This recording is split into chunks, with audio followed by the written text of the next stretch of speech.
नई सदी, नया साल, नया महीना, खबरें भी नई। चंद्रयान से आसमान तक, देश से विदेश तक, बाजार से जन सरोकार तक, सब पर है हमारी पकड़। देखिए देखिए खबर सदीनामा सदीनामा। आप सबको मेरा नमस्कार। इस कार्यक्रम की अध्यक्षता कर रहे आदरणीय विश्वंभर नेवर जी, अभी जिनका बहुत ही सारगर्भित अर्थपूर्ण वक्तव्य आपने सुना, श्रीमती डॉक्टर राजश्री शुक्ला जी। उसके पहले बहुत ही सुंदर ढंग से अपनी बात रखने वाले श्री हिंगराज दान रत्नू जी,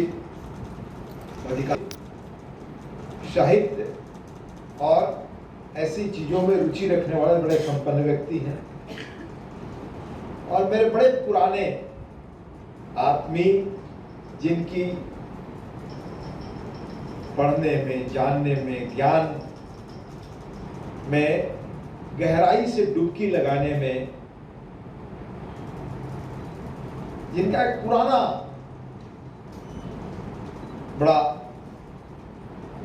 कहूं कि तपपूर्ण जीवन है, हमारे भाई प्रमोद शाह जी,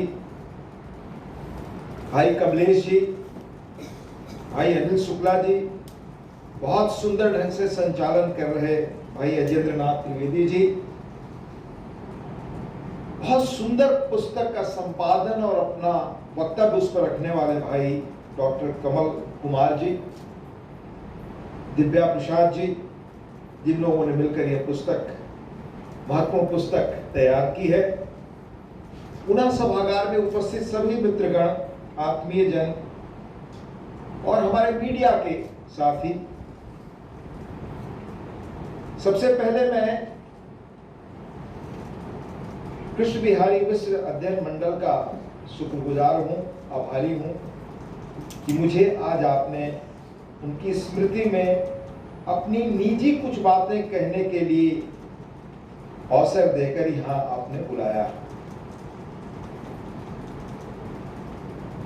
आज आदरणीय मिश्र जी होते तो हम सब उनका 92 92वां जीवन जिसे हम कहते हैं, जन्मदिन का हम बड़े उत्साह से आयोजन करते, पर आप जानते हैं कि जीवन के इस क्रम पर, नियति के इस क्रम पर हम में से किसी का वश नहीं है, पर उनका जाना खासतौर से आप सबकी तरह मेरे निजी जीवन में भी एक बड़े ही सात्विक, दुर्लभ विद्वान और अभिभावक के अभाव की उनकी याद हमेशा आती है, उनकी स्मृतियां, उनका जीवन हमेशा प्रेरणा देता है।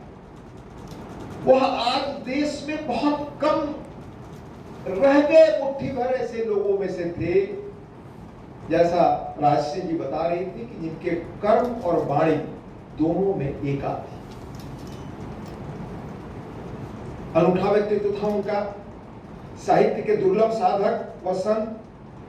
साहित्य अगर सृजन साधना है तो समकालीन हिंदी साहित्य में, रचना संसार में जो बहुत कम विलक्षण साधक बचे रह गए हैं, उनमें से हमारे शीर्ष पर आदरणीय मिश्र जी थे। मैंने उन्हें कैसे जाना? मैं विद्यार्थी में 20 वर्ष की लगभग उम्र में मुझे पत्रकारिता में जाने का संयोग हुआ। मैं बंबई के धर्मयुग में काम करना शुरू किया। तब कृष्ण बिहारी मिश्र जी को जानता नहीं था, पर मुझे थोड़ा पढ़ने की रुचि थी और खास तौर से साहित्य पढ़ता था। हालांकि मैं था अर्थशास्त्र का विद्यार्थी। बंबई में हमारे एक बड़े अजीज मित्र मिले, जिन्हें मैं बड़े भाई के रूप में कहता था, भाई शैलेंद्र तिवारी जी। अगर मैं गलत न हूं तो भाई अनिल जी शायद उनसे जुड़े, दूसरे अनिल पांडे थे तो कस्टम में, पर बौद्धिक रूप से बहुत सजग, मुझे बड़े छोटे भाई का स्नेह देते थे अक्सर प्रायः बंबई में सप्ताह में एक दिन हम सब उनके घर मिलते। यह घोषित एक रूप से उन दिनों के दैनिक जीवन का एक भाग था। उसमें बड़े अधिकारी लोग भी होते थे। मैं पत्रकारिता के पृष्ठभूमि से था। रोज जिन दिसंबर संस्मरण था। उन्होंने उसमें एक प्रसंग लिखा है कि जहाँ राधा कृष्ण जी राष्ट्रपति भवन में रहते थे, जिस कमरे में वो सोते थे उसके बगल में चौकी होती थी। उसमें किताबों का अंबार ऐसे ही लगा रहता था और धूल की परत भी जमी रहती। तो कई लोगों ने साफ करने की कोशिश की, तो राधा कृष्ण जी ने मना कर दिया, ना ये मैं ही करूंगा और इससे मेरा एक एक पुस्तकें कहाँ कैसी रखी हुई है, मेरी मतलब मेरे इमोशन से वो आत्मसात है। ज्ञान की जो निधियां हैं वो मेरे इमोशन से जुड़ी हैं, उनको आत्मसात ना करें। कृष्ण बिहारी जी की भी चीजें इसी तरह से उनके आसपास रखी रहती। मुझे हमेशा वो प्रसंग याद आता है। उस छोटी सी कोठरी में आत्मीयता और स्नेह की बारिश हमने हमेशा महसूस की। वो सामने एक चौकी पर लेटे रहते, बैठे रहते, बैठाते हम सबको बड़े स्नेह से और बहुत अच्छी चीजें बनाकर रखते थे हम सबको खिलाने के लिए भी। एक साथ गांधी, लोहिया, जयप्रकाश, कृपलानी, तिलक, महर्षि अरविंद, गोखले से लेकर के रामकृष्ण जी, विवेकानंद, माँ निवेदिता जी, इन सबकी चर्चा करते। निष्ठा और समर्पण का जीवन उनका जीवन रहा। जीवन में न जाने कितने बड़े अवसर उनको आए, पर वे छोटे दायरे में रहकर अपनी कर्म साधना में ही लगे रहे, बिना इसकी चिंता किए कि साहित्य की दुनिया में जो तिकड़ी चलती है, साहित्य की दुनिया में जो गुटबाजी चलती है, इनसे कभी उनका कोई वास्ता नहीं रहा। और बड़े स्वाभिमान के साथ खरी बातें कहने वाले लोग ही इस तरह का जीवन जी सकते हैं। दोनों चीजें साथ नहीं चलाकर कृष्ण बिहारी जी इन सब चीजों से अलग अपने साहित्य और सृजन की साधना में डूबे रहे, फल की चिंता किए बगैर। जो गीता में कहा है ना, वह मूल यथार्थ के साथ, यथार्थ को समझते हुए वह अपना काम करते रहे। कर्म करो, फल की चिंता नहीं। वह जो कहते थे वह जीते थे, आचरण में उतारते और निभाते थे। उनके कर्मयोग और चिर साधना का ही परिणाम था उन्हें पद्मश्री सम्मान मिला। आज आपके बीच यहाँ आकर उनसे जुड़ी निजी स्मृतियां आपसे शेयर कर बहुत आंतरिक सुख हुआ। 4 दशकों से जुड़ी उनकी अनेक प्रेरक स्मृतियां हैं। आदरणीय शोक सेक्सरिया जी के प्रसंग, अनेक संगीत के बारे में मतलब बुलाया था कार्यक्रम में, वो अपने कृष्ण पंडित जसराज वो थे, आप भी थे, आपने बुलाया था। मतलब वो सब क्षण में आपको शब्दों में नहीं बता सकता जो उनके साथ वो स्नेह की, आत्मीयता के, सृजन के, वो अद्भुत अलौकिक अनुभव के, वो रामकृष्ण परमहंस जी का, या वहाँ उनके उस पर जाकर के दक्षिणेश्वर जो कुछ देखा महसूस किया हमने, वह एक अद्भुत इस रूप में इंसान थे कि वह जो कुछ लिख गए हैं उनका वह लेखन, खास तौर से जब मैं हिंदी समाज की बात कर रहा हूँ, तो हिंदी समाज जब भी अपनी भावी स्थिति को और बेहतर, सुसंकृत, बेहतर और एक सपने के साथ जीना चाहेगा, तो उनके साहित्य से ही वो ऊर्जा और प्रेरणा मिलेगी। आप सबको मेरा बहुत बहुत धन्यवाद, नमस्कार। इसी को भी प्रणाम।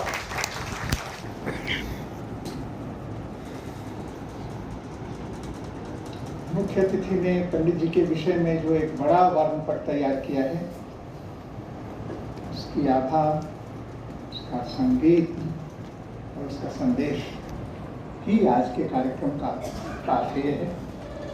और अब इसके आगे हमें आगे ले जाने में सिर्फ और सिर्फ समर्थ हैं आज की सभा के अध्यक्ष आदि निवच।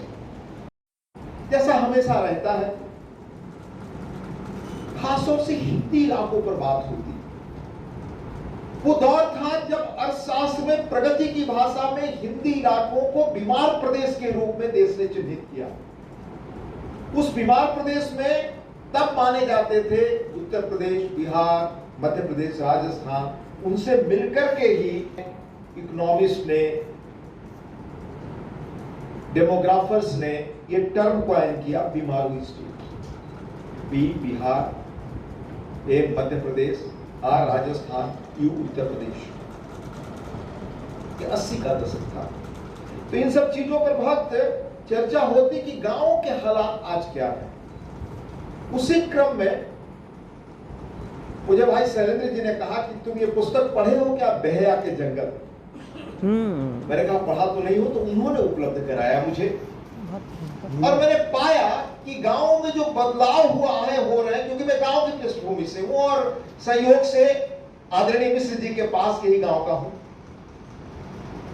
तो गांवों में जो सांस्कृतिक बदलाव आ रहे थे, बौद्धिक चेतना में, सोचने में, काम करने में, जीवन को देखने की दृष्टि में जो फर्क आ रहा था, उसको जितने बेहतर ढंग से आदरणीय मिश्र जी ने उस पुस्तक में कहा, तो मैंने पढ़कर महसूस किया कि जिन भावों को शब्द देने की क्षमता मेरे अंदर नहीं, वो पढ़ने का मौका मिला। इसलिए बिना मिले उनसे उनके प्रति मेरा ये आदर पनपा, आदर हुआ। बड़े आसानी से, सहजता से उन्होंने गांवों के, बदलते गांवों के मिजाज और संस्कृति को आत्मसात किया। और यह एक लेखक के संवेदनशील मन के सर्वश्रेष्ठ पहलू जो आदरणीय मिश्र जी के पास था। इस तरह बिना मिले मेरा आदर उनके प्रति, सम्मान उनके प्रति उपजा। संयोग से मुझे बाद में कलकत्ता काम करने का अवसर मिला। 84 के आसपास आनंद बाजार समूह में रविवार पत्रिका निकलती थी। तो पहले तो मेरी आत्मीयता कमलेश जी से हुई, फिर उनके साथ निरंतर लगभग यह जब तक कलकत्ता रहा, एक अर्थ में महीने में 2-1 बार तो निश्चित तौर पे जब भी शाम में खाली होते तो सीधे कार्यालय से उनके यहाँ जाना और घंटों बात करना। जब मैंने कलकत्ता छोड़ दिया, उसके बाद भी जब कलकत्ता आता था तो या तो एयरपोर्ट से या बाद में कभी जीवन में दूसरे कामों में भी रहा, तो बिना उनसे मिले शायद ही मैं कभी लौटा। और उसमें पुरुषोत्तम जी शायद अगर हम यहाँ मौजूद हो तो हमारे साथ रहा करते थे, बाद में कमलेश जी भी आते थे। क्या वजह थी कि उनके पास बार बार जाने, उन्हें सुनने, उनके साथ बैठने का संयोग मैं नहीं खोता। वह उन साहित्यकारों में भी थे भाई प्रमोद जी। मैं ये मानता हूं, मेरी दृष्टि गलत हो सकती है, कि खासतौर से साहित्यकार अपने साहित्य की विधा में बहुत श्रेष्ठ होते हैं, बहुत आगे जाते हैं, पर एक जो समाज के प्रति जो एक कंपोजिट होलिस्टिक व्यू चाहिए, वो कम जगहों पर मिलता है। पर कृष्ण बिहारी जी में वो अद्भुत था, वो उन्हें बाकी लोगों से अलग करता। जो कुछ मैं समझ सका मैं शेयर करूंगा। उस छोटी कुटिया में वह आत्मीयता, बिना स्वार्थ आत्मीयता, साफ साफ खरी बातें कहना आज संसार में, जीवन में दुर्लभ है। उनकी कुटिया में जाने का एक आकर्षण और होता कि प्रायः उन प्रसंगों पर, उन पुस्तकों पर, उन विलक्षण व्यक्तियों पर बहुत कुछ मुझे सुनने को मिलता जो शायद कहीं और अब नहीं मिलता। इस अध्यात्म पर भी चर्चा होती, मेरा भी थोड़ा उधर आकर्षण रहा है। महर्षि अरविंद, माँ गांधी, जेपी कृपलानी, लोहिया, विनोबा से लेकर पंडित जी, आचार्य नरेंद्र देव, साहित्य में आचार्य हजारी प्रसाद द्विवेदी, जिनके मूलतः उन्हीं के अंडर उन्होंने पीएचडी भी की थी, आगे विद्यानिवास मिश्र जी, कृष्णनाथ जी और शास्त्री थे, बड़े दार्शनिक हुए। उनके बारे में, शिव प्रसाद सिंह जी के बारे में, उन लोगों के समेत आचार्य नंद दुलारे वाजपेयी, ऐसे विलक्षण लोगों के जीवन के प्रसंग सुनना, उन प्रसंगों में बड़ी महत्वपूर्ण बातें होती थी जो उनके व्यक्तित्व को बहुत ऊंचा भी पहुंचाती थी, और जहां कमियां होती थी बहुत ही सहजता से, बिना किसी मलिनता के, बिल्कुल निरपेक्ष होकर के वो चीजें कृष्ण बिहारी जी, आदरणीय कृष्ण बिहारी जी बता,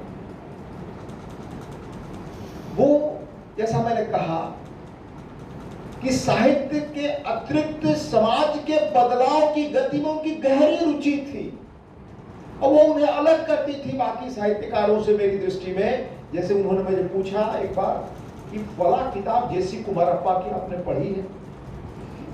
जेसी कुमारप्पा, कम लोग आज उनको याद करते हैं। गांधी के सहयोगी, विरल सहयोगी, पश्चिम से पढ़कर लौटे थे, बड़े सूटेड बूटेड, कैसे वो गांधी के प्रभाव में आए वो अलग बात है। उनकी बड़ी महत्वपूर्ण पुस्तक है, संयोग से मैंने पढ़ी थी, कैपिटलिज्म, सोशलिज्म एंड विलेजिज्म।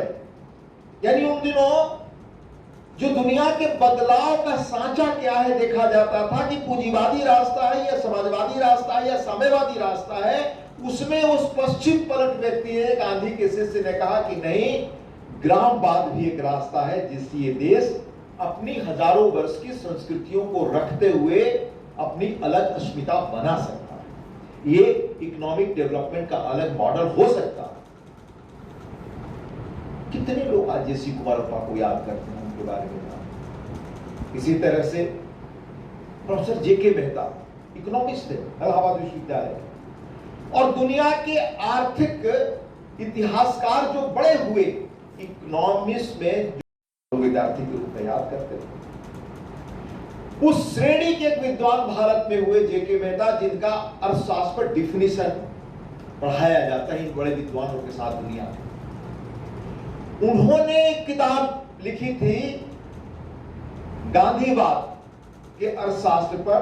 वो पुस्तक मुझे उनके यहां से पढ़ने हुई, तो उनका रचना संसार कितना दृष्टि संपन्न था, तार्किक था, अपनी मिट्टी से जुड़ा था। आप इस पृष्ठभूमि से समझ सकते हो। उनकी रचनाओं में खासतौर से ललित निबंध संग्रह में बहरिया का जंगल क्लासिक है, पर उसके साथ साथ अन्य संग्रह जो इस तरह के आए, ललित निबंध में अराजक उल्लास, मकान उठ रहे हैं, आंगन की तलाश, गौरैया ससुराल गई, या 2 वॉल्यूम और उन्होंने जो एडिट किया, विलक्षण है। समाज के बदलने बनने की ये सब क्लासिक रचनाएं हैं। पत्रकारिता पर तो उनका लेख, शोधन, पुस्तकें, वो इतिहास, प्रामाणिक इतिहास का अंग है। आजादी की हिंदी पत्रकारिता पर सर्वश्रेष्ठ पुस्तक उनकी है, वो रेफरेंस बुक है, रामकृष्ण परमहंस की जीवनी, कल्पतरु की उत्सव लीला, परमहंस पर यादगार है। उनके साथ निजी तौर पर बड़ी स्मृतियां हमारी जुड़ी हुई हैं। थोड़ी मेरी भी रुचि रही इन सब चीजों में, तो उन्होंने कहा एक बार मैं आपको दक्षिणेश्वर ले जाऊंगा। तो मैंने कहा जरूर। बड़े बेमत से उन्होंने कहा कि आप अपनी पत्नी को भी ले आए। हम लोग जाते थे, मिलते थे, घरेलू रिश्ता था। तो हम दोनों का आमंत्रित किया, वो दक्षिणेश्वर ले गए, और एक एक जगह कहाँ परमहंस जी साधना करते थे, कहाँ विवेकानंद जी बैठते थे, कब वो पहली बार आए, क्या प्रसंग, क्या बात हुई। अद्भुत ढंग से वो, जब भी मैं जाता हूँ दक्षिणेश्वर, तो वो स्मृति मुझे एक एक वो दिखाए उनकी जगहों की, अभी उसी रूप में। सारे संतों की, विवेक परमहंस जी के साथ एक संत थे हमारे छपरा के, हम नहीं जानते उस इलाके के, लाटू महाराज, हाँ, अद्भुतानंद, उनकी एक एक जानकारी उन्होंने मुझे दी। बाद में मैं वहां जाकर पता किया, लोगों ने वहां भी बताया उनके बारे में, कहां किसने साधना की, ये सब बताया। हालांकि मैं उनकी रचना खरीदा था, लेकिन बड़े स्नेह से उन्होंने और हमारी पत्नी को मुझे पुस्तक दी। वो यह कहते थे कि आप मेरे तो कभी पाठक है नहीं। हमें मजाक में वो कहते थे आपकी पत्नी ज्यादा पाठिका है, क्योंकि वो बहुत ध्यान से पढ़ के उनको बताती थी, मैं पढ़ लेता था। तो ये सारी रचनाएं उनके श्रेष्ठ सृजन, साधना और सात्विक जीवन की छाप। और यह जीवन जो कहना और करना एक साधक ही जी सकता है, जो उन्होंने जिया, यही रिफ्लेक्शन है उनकी रचनाओं में। जैसा मैंने कहा, मुझ जैसा आदमी जो अर्थशास्त्र का विद्यार्थी रहा, जो शुष्क विषय माना जाता है, साहित्य को सिर्फ लालित सौंदर्य और भाषा की दृष्टि से अर्थशास्त्र की पृष्ठभूमि होने का मैं नहीं देखता। साहित्य को हमेशा समाज की धड़कन का प्रतिबिंब हम लोग मानते रहे। समाज को समझने के लिए समाजशास्त्र जैसी ही महत्वपूर्ण विधा है साहित्य। और साहित्य समाज के ज्यादा करीब होता है, व्यक्तिगत स्तर पर, पारिवारिक स्तर पर, सामाजिक स्तर पर, गांव के स्तर पर, शहरी जीवन में जो बड़े बदलाव और जो परिवर्तन का दौर चल रहा है, उसे साहित्य ज्यादा करीब से देखकर आंकता और प्रतिबिंबित करता है। आदरणीय कृष्ण बिहारी जी के साहित्य में ये सारी चीजें हमें मिलेंगी। जैसे मैंने कैसे महसूस किया कि साहित्य को समझे बगैर हम समाज को नहीं समझ सकते, क्योंकि मैं अर्थशास्त्र का विद्यार्थी था। बार बार मैं आपको बता रहा हूं कैसे मैंने महसूस किया और क्यों मैंने बेहया का जंगल पढ़ा। बाद में जब विद्यार्थी था तभी रुचि पैदा हुई मेरे। मैं गांव में जो समाज बदल रहा है इसको मैं जानूं। तो उन्हीं दिनों मैं शिव प्रसाद सिंह जी की जो बड़ी आत्मीयता थी हमारे आदरणीय कृष्ण बिहारी जी से, पर मैं उनकी पुस्तक है अलग अलग व्याकरण, रेणु जी की मैला आंचल, रेणु जी की पुस्तक रचना और प्रतीक परिकथा, वही मासूम रजा की रचना है आधा गांव, श्रीलाल शुक्ल जी का उपन्यास राज दरबारी। जब इन पुस्तकों को मैंने पढ़ लिया तो मुझे लगा कि हमारे समय के समाज को, इस सामाजिक परिवर्तन को, आप ध्यान रखिएगा, जो समाज हम जीकर देख कर आए हैं, आज जो समाज वहां है वो बिल्कुल भिन्न है, क्योंकि है और परिवर्तन ही शाश्वत है, बाकी कोई और चीज नहीं। काल का नियम है, प्रकृति ही मतलब प्रकृति में बदलाव ही शाश्वत है। पर हमारे समय के बदलाव को जिन लोगों ने सबसे अधिक प्रतिबिंबित किया, जिन साहित्य रचनाओं की मैंने बात की राग दरबारी तक, और उसमें बेहया का जंगल, इन्होंने गांव के उस दौर के परिवर्तन को इतना सुंदर ढंग से निरूपित किया कि उस सामाजिक परिवर्तन को, राजनीतिक परिवर्तन को, शासन को, सत्ता को समझना हो तो ये साहित्यिक रचनाएं जितनी बारीकी से बताती हैं, अतुलनीय है। कोई समाज शास्त्री उतना बेहतर बता पाएगा अपने सिद्धांतों से, ये मुझे शायद नहीं लगता। मैं एक लेमैन की दृष्टि से अपनी बात कह रहा हूँ, समाज शास्त्रियों के प्रति कोई अनादर के भाव से नहीं, उनकी विद्वता अलग। बाद में सर्वोदय आंदोलन के सर्वोदय आंदोलन में भी गहरी रुचि थी, वो सब जानते हैं। धीरेन्द्र मजूमदार ने किताब लिखी 3 खंडों में, समग्र ग्राम सेवा की ओर। आप पढ़िए उनको, और इन पुस्तकों को जो मैं नाम लिया है, बेहया का जंगल, आप रेफर करें कैसे समाज बदल रहा है। धीरेन्द्र मजूमदार सुचिता कृपलानी जी के भाई थे, गांधीवादी आंदोलन में थे, इंजीनियरिंग पढ़ रहे थे, विश्वविद्यालय में छोड़कर गांधी जी के साथ हो गए, और उत्तर प्रदेश के कई गाँव में गाँव परिवर्तन के बहुत बड़े काम उन्होंने किए। इन किताबों को पढ़ने के बाद समाजशास्त्र को पढ़ने की कोई जरूरत नहीं होगी। और खास तौर से बेहया का जंगल का मेरे मन पर बड़ा गहरा असर रहा। उसे पढ़ करके मैंने कहा कि अपने इलाके को समझने की एक नई दृष्टि मिली। और हमारे ललित निबंधकारों में, खास तौर से हमारे आसपास के आदरणीय आचार्य हजारी प्रसाद द्विवेदी, विवेकी राय, कुबेरनाथ राय वगैरह श्रेष्ठ ललित निबंधकार माने जाते हैं। उसी श्रेणी में आदरणीय मिश्र जी हैं, उसी श्रेणी के हैं। ललित निबंध के साथ ही वैचारिक निबंधों पर उनका गहरा काम रहा। विचार प्रधान निबंध संग्रहों में आस्था और मूल्यों का संक्रमण, आलोक पंथा, परंपरा और पुरुषार्थ, माटी महिमा का सनातन राग, न मेधेया, भारत की जातीय पहचान और सनातन मूल, ये सब हिंदी की अनूठी किताब। एक जैसा कहा कि उस कुटिया में वो साधक का जीवन जिए और इतनी अनमोल चीजें वो दे गए समाज को। ये विलक्षण बात है, ये हमें आज सीखने की जरूरत है।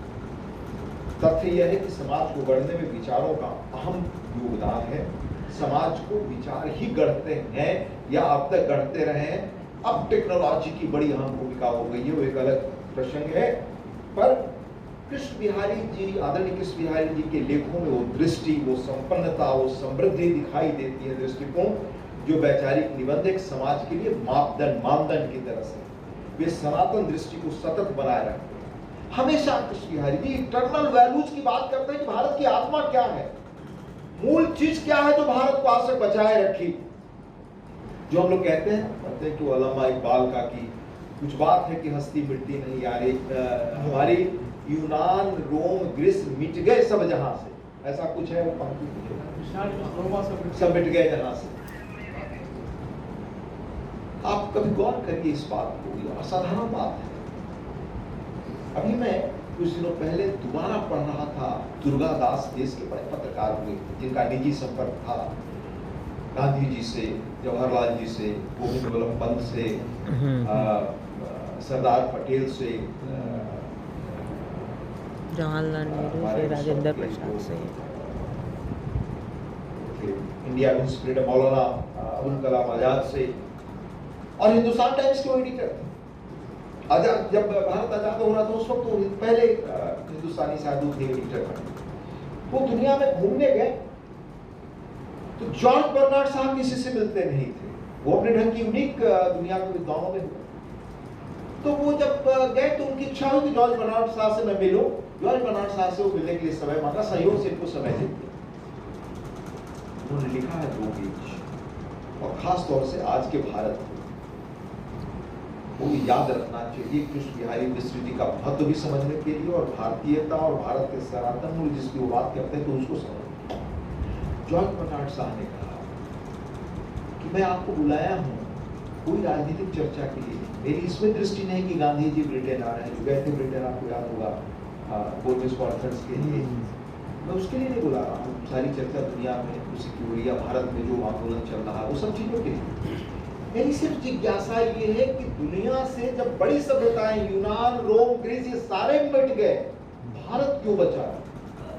इतने हमलों इतने बाकी चीजों के बाद कई हजारों वर्ष से ये सभ्यता बची क्यों रह गई, ये मुझे आप बताइए। और याद रखिए आज पश्चिम के कई लोग जो कहते हैं उनका इतिहास क्या है, 500 वर्षों का, मुश्किल से 500 वर्षों का। वो हमें लोकतंत्र का पाठ पढ़ाते हैं, वो हमें बताते हैं कि हमने लोकतंत्र का स्वरूप दिया, हमारे यहाँ जो चीजें आप नहीं जानते उनको अगर जानना है। इन्होंने बहुत अच्छा उसका जवाब दिया है। उसके बाद विल डुरंट अपने समय कंटेम्परेरी हिस्टोरियन में बहुत बड़े नाम, इन सब मैं उस प्रसंग में भी नहीं जाना चाहता, पर वो इंटरनल वैल्यूज की बात आदरणीय कृष्ण बिहारी जी मिश्र की रचनाओं में है, इसलिए वो प्रासंगिक है हमारी नई पीढ़ी के लिए जो भारत की भारतीयता को आने वाले भी हजारों वर्षों में बचाए रखना चाहते हैं। उन इंटरनल वैल्यूज को, उन सनातन मूल्यों को समझना है तो आपको पढ़ना ही चाहिए कृष्ण बिहारी जी जैसे लोग को, आप उन्हें भूल नहीं सकते।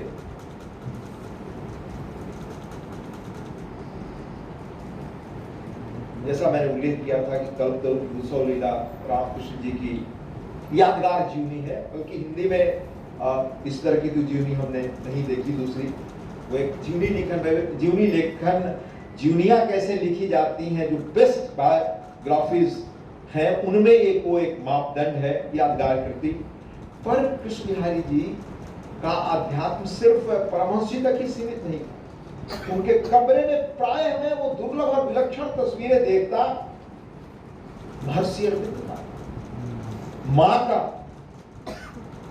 हमारे उत्तर में संयोग से कम लोग जानते हैं महर्षि रमन को, महर्षि रमन की तस्वीरें, पुस्तकें और बहुत सारे लोगों के बारे में उनकी गहरी जानकारी और रुचि। एक एक प्रसंग जब उनके जीवन पर वो सुनाते तो मेरा आकर्षण इन चीजों को सुनने के लिए भी हर यात्रा में उनके पास जाकर बैठने का होता और हमारी घंटों चर्चा होती।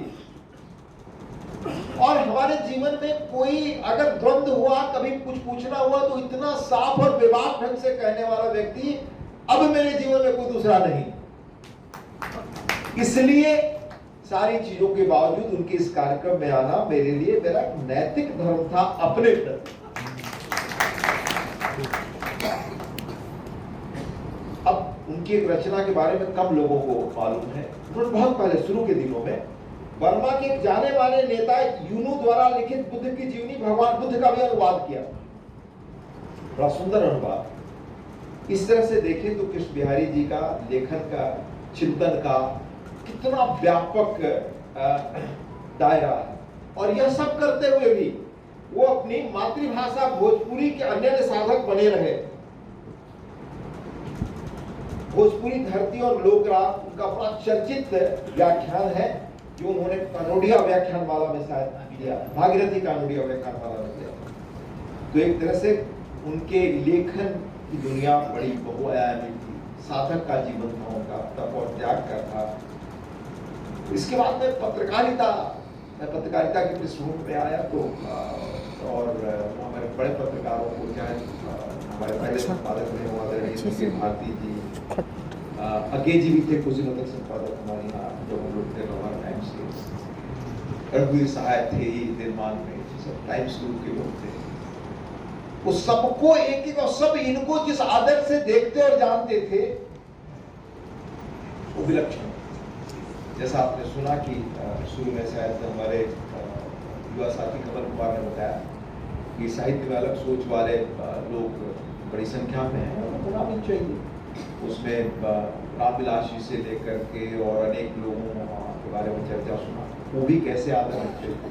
हमारी पत्रकारिता में भी ऐसे लोग अलग अलग थे। आदरणीय कृष्ण बिहारी जी बड़े मतलब खरी ढंग से बात करने वाले लोगों में साफ साफ हो जाए, बड़े पत्रकार भी वो कहते थे, एक बड़े पत्रकार से बहुत दिनों तक चला कि उनका बहुत साफ साफ बातें करने के कारण एक वैचारिक बहस चली भी। पत्रकारिता में शायद हम लोगों को कम याद हो, नवनीत पत्रिका हुआ करती, इतनी सुरुचिपूर्ण, संपन्न और बेहतर हिंदी पत्रिका शायद ही कोई दूसरी अब हो। एक जमाने में उसके संपादक होते थे नारायण दत्त जी। नारायण दत्त जी मूलतः दक्षिण भारत के थे, कन्नड़ भाषी, ओरिजिन उनका तेलुगु था, पर उनके पिता नादीवादी थे और मैसूर महाराजा के यहाँ काम करते थे। तो उनके बड़े भाई थे एच.वाई. शारदा प्रसाद जो इंदिरा जी के लेजेंडरी प्रेस एडवाइजर हुए, बहुत बड़े। नारायण दत्त जी मुझे बड़ा स्नेह करते थे। बहुत दिनों बाद दोनों में मुलाकात हुई, नारायण दत्त जी और बिहारी जी में। नारायण दत्त जी का मुझे, मैं बम्बई रहता था तब से मेरा स्नेह मिला मुझे, और जहाँ मैं रहता था वो आते थे। पर नारायण दत्त जी, उनके लेखन से कृष्ण बिहारी जी के प्रति अद्भुत उनके मन में आदर था। उन दोनों ने, जहाँ तक मुझे याद है, हमारे भी थोड़ा सा परसू करने पर वो बड़े यात्रा भीरू थे, कहीं जाना नहीं चाहते थे। जब उनको पद्मश्री का पुरस्कार मिला, मैं रोज फोन करता को आना होगा तो मैं आ रहा हूँ, आऊंगा। अंतिम दिन नहीं गए, पर किसी तरह भोपाल जाने के लिए, क्योंकि नारायण दत्त जी आ रहे थे, वो सहमत हुए, दोनों गए। वो यादगार यात्रा, दोनों का व्याख्यान वहाँ यादगार। हमको शायद डीलिट की उपाधि वहाँ हमाकला चतुर्वेदी पत्रकारिता विश्वविद्यालय ने दिया था। तो पत्रकारिता पर भी उनका काम बड़ा विलक्षण है। वह पेशेवर पत्रकार नहीं थे, नहीं पत्रकारिता के प्राध्यापक, पर हिंदी अनमोल धरोहर है, वो हमेशा कायम रहेगा। और आने वाले दिनों में हिंदी पत्रकारिता की दशा और दिशा को भविष्य के लिए तय करने में बड़ी भूमिका होगी उनकी। उनका शोध एक काम मानक की तरह से, कसौटी की तरह से ऊंचाई पर है, जहां उसको छू पाना किसी भी आने वाले शोधार्थी के लिए बड़ी चुनौती हमेशा बनी रहेगी। हिंदी पत्रकारिता पर, जैसा मैंने कहा, उनके शोध और जो काम है, हिंदी पत्रकारिता जातीय चेतना और खड़ी बोली साहित्य निर्माण की भूमि, गणेश शंकर विद्यार्थी, पत्रकारिता प्रश्न, इतिहास और प्रश्न, पत्रकारिता पर ही हिंदी पत्रकारिता, राजस्थान की कृति भूमिका जैसे शोध का, करीब आधा दर्जन उनकी किताबें पत्रकारिता पर। इसी तरह भारतीय राजनीति और उसके विकास पर उनकी गहरी नजर रहती थी। आचार्य नरेंद्र देव, डॉक्टर लोहिया का वे अनेक तरह से उल्लेख करते।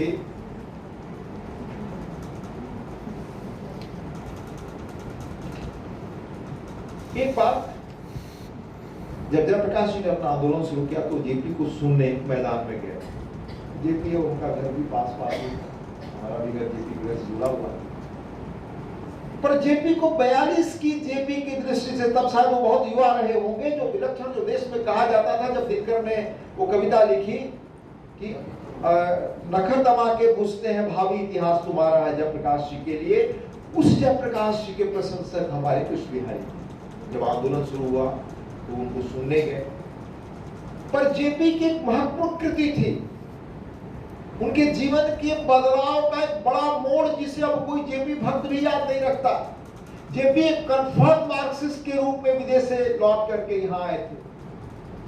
52 में उन्होंने लगभग 30-35 दिनों का उपवास पुणे में किया और एक पुस्तक लिखी, इंसेंटिव टू गुडनेस, अच्छा होने की प्रेरणा, इंसान बेहतर कैसे हो, अच्छा क्यों हो। तो उन दिनों जो कम्युनिज्म में चल रहा था, आपको याद ही होगा, स्टालिन से लेकर ट्रॉट्स्की से लेकर कौन किसको मारना, मास नरसंहार तो शुरू हो गया। तो जयप्रकाश जी कन्फर्म मार्क्सिस्ट के रूप में उनका मन क्यों बदला कि इंसान को अच्छा होने की प्रेरणा कहां से मिलती, वो बुरा काम ना करे, इसकी दृष्टि इंसान के अंदर आती कहां से है, वो मन कैसे बनता है कि अच्छा ही करे बुरा ना करे। वो इतनी महत्वपूर्ण पुस्तक थी। कृष्ण बिहारी जी प्राय उस पुस्तिका का चर्चा करते, मैंने कम लोगों को पाया जिनकी राजनीति में भी दिलचस्पी इतनी गहराई से, ऐसे क्लासिक चीजों को जिन्होंने हिंदुस्तान की राजनीति को मोड़ा, उसको याद रहे। कृष्ण बिहारी जी साहित्यकार होने के बावजूद ऐसी चीजों का प्राय उल्लेख करते। मैंने कहा जैसे जहां वो रहते थे, इतना सारा काम किया, वो देखना भी एक बड़ा प्रेरणा का था। आप जानते हैं, जैसा मैंने कहा, हमारे गांव से सटे ही बलिहार गांव एक है, वहां तो रहने वाले थे। पर जीवन का सबसे महत्वपूर्ण समय उनका कलकत्ता में गुजरा, बेलिया घाट का हटा के उस छोटे घर में। वो घर नहीं, एक तरह से हमेशा में उसे कुटिया साधक का कमरा देखा। वहीं रहते हुए उन्होंने भारतीय समाज, राजनीति, अर्थशास्त्र, आध्यात्मिक परंपरा, पत्रकारिता, ये सब पर विलक्षण चीजें लिखी।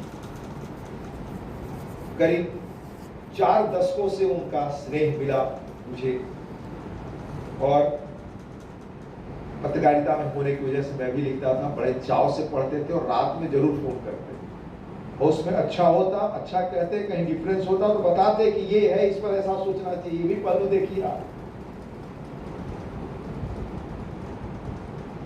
उनका जीवन खुद का एक कर्मयोगी का, एक सात्विक तपस्वी का जीवन रहा, इसलिए उनकी कोई बात कहना, बताना वो हमारे लिए प्रेरणा और ऊर्जा का स्रोत है। हमेशा वो जिस कमरे में रहते थे, आप सबने देखा होगा, किताबें, ये थोड़ा मुझे किताबों से लगाव था, किताबें शुरू कर रखते थे, तो जल्द कोई छूता नहीं था, जब उनका परमिशन के बगैर शायद कमरे से ही छूते थे। मुझे किताब पढ़ने की इच्छा होती थी, कोई मैं पूछा था, कहते हैं इनको निकाल कर दो।